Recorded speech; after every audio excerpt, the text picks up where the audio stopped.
Mr. President, first I want to thank you and the First Lady for the gracious hospitality that you've shown me, my wife, and our entire delegation. We have an enduring bond of friendship between our two countries, and I appreciate the opportunity to have this meeting with you after your important speech yesterday. We share your hope and your vision for the spread of democracy in the Middle East. I appreciate the fact that you reaffirmed once again now and in our conversation and in actual deed the commitment to Israel's security. We value your efforts to advance the peace process. This is something that we want to have accomplished. Israel wants peace. I want peace. What we all want is a peace that will be genuine, that will hold, that will endure. And I think that we both agree that a peace based on illusions will crash eventually on the rocks of Middle Eastern reality.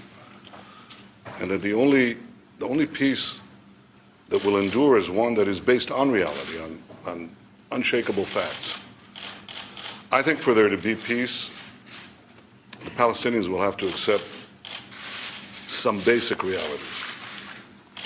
The first is that while Israel is prepared to make generous compromises for peace, it cannot go back to the 1967 lines, because these lines are indefensible, because they don't take into account certain changes that have taken place on the ground, demographic changes that have taken place over the last 44 years. Remember that before 1967, Israel was all of 9 miles wide. It was half the width of the Washington Beltway. And these were not the boundaries of peace. They were the boundaries of repeated wars, because the attack on Israel was so attractive from them. So we can't go back to those indefensible lines, and we're going to have a long-term military presence along the Jordan. I discussed this with the President. I think that we understand that Israel has certain security requirements that will have to come into place in any deal that we make. The second is echoes something the President just said, and that is that Israel cannot negotiate with a Palestinian government that is backed by Hamas. Hamas, as the President said, is a terrorist organization committed to Israel's destruction. It's fired thousands of rockets on our cities, on our children. It's recently fired an anti-tank rocket at a yellow school bus, killing a 16-year-old boy. And Hamas has just attacked you, Mr. President, and the United States for ridding the world of bin Laden. So Israel obviously cannot be asked to negotiate with a government that is backed by the Palestinian version of al-Qaeda. I think President Abbas has a simple choice. He has to decide if he negotiates or keeps his pact with Hamas or makes peace with Israel. And I can only express what I said to you just now, that I hope he makes the choice, the right choice, of choosing peace with Israel. The third reality is that the Palestinian refugee problem will have to be resolved in the context of a Palestinian state, but certainly not in the borders of Israel.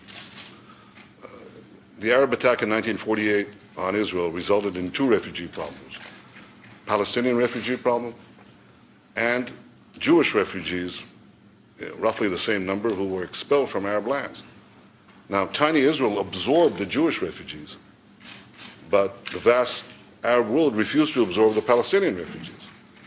Now, 63 years later, the Palestinians come to us and they say to Israel, accept the grandchildren, really, and the great-grandchildren of these refugees, thereby wiping out Israel's future as a Jewish state. So it's not going to happen. Everybody knows it's not going to happen. And I think it's time to tell the Palestinians forthrightly, it's not going to happen. The Palestinian refugee problem has to be resolved. It can be resolved. And it will be resolved if the Palestinians choose to do so in a Palestinian state. That's a real possibility. But it's not going to be resolved within the Jewish state. President and I discussed all these issues, and I think we may have differences here and there, but I think there's an overall direction that we wish to work together to pursue a real, genuine peace between Israel and its Palestinian neighbors, a peace that is defensible. Mr. President, you are the leader of a great people, the American people, and I'm the leader of a much smaller people. A great people. It's a great people too. It's the ancient nation of Israel, and you know, we've been around for almost 4,000 years. We've experienced struggle and suffering like no other people. We've gone through expulsions and pogroms and massacres and the murder of millions. But I can say that even at the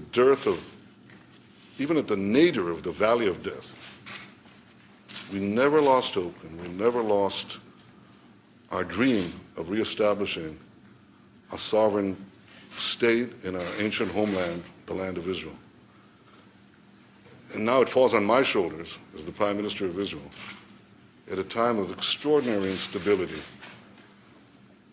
and uncertainty in the Middle East to work with you to fashion a peace that will ensure Israel's security and will not jeopardize its survival. I take this responsibility with pride, but with great humility, because, as I told you in our conversation, we don't have a lot of margin for error. And because, Mr. President, history will not give the Jewish people another chance. So in the coming days and weeks and months, I intend to work with you to seek a peace that will address our security concerns, seek the genuine recognition that we wish from our Palestinian neighbors, and give a better future for Israel and for the entire region. And I thank you for the opportunity to exchange our views and to work together for this common end. Thank you, Mr. President.